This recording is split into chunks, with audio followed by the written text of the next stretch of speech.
Hi, this is Vizzy Pro 3 channel. In today's video, I will show you how to appear offline on Snapchat. Before I get started, don't forget to subscribe and turn on the notification to keep you updated about this channel. So let's go.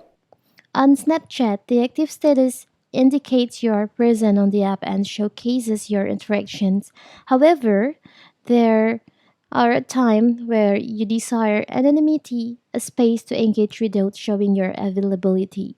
So, in this video, to help you with this, I will show you how to appear offline on Snapchat. So simple. So first of all, first how to open our Snapchat.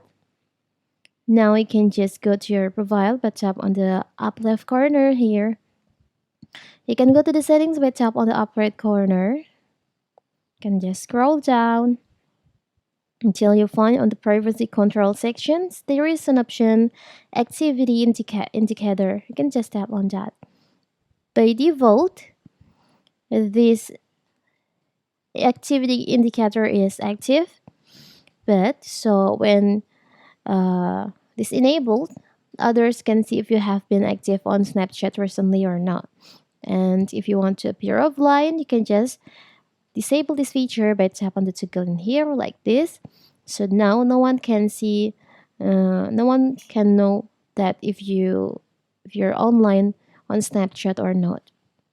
So that is how to appear offline on Snapchat. Don't forget to like and subscribe and turn on the notification to keep you updated about this channel. Thank you and see you.